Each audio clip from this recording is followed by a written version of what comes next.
things that we want to talk about today is around a universal definition. You know, this question of what is well-being and how do we define it? Do we even need to define it? That's something that we can discuss today.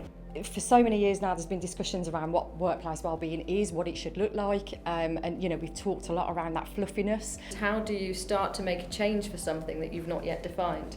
How do you then evaluate and measure that change?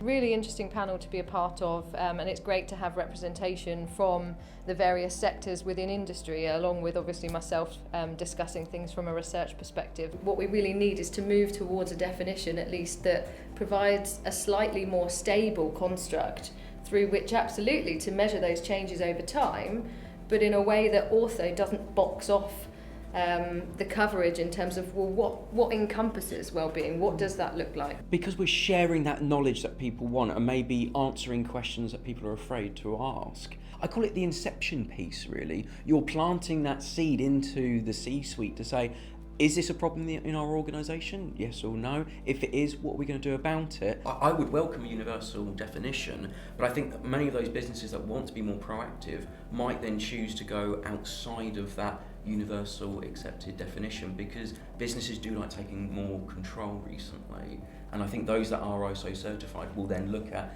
actually how can we create a process around well-being into our existing management systems. Employers must understand the things that they probably already have in place that might just need adapting to really focus on a wider view of how to enable an individual to thrive in the workplace.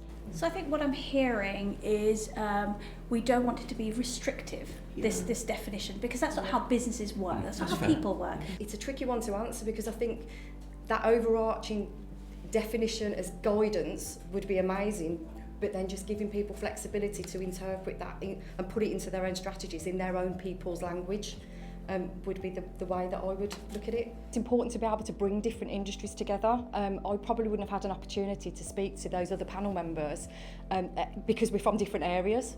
So even though I speak to a lot of people around workplace wellbeing, it's still probably quite constrained to Coventry and Warwickshire. So yeah, hugely important that British Safety Council continue to bring people together and continue these conversations.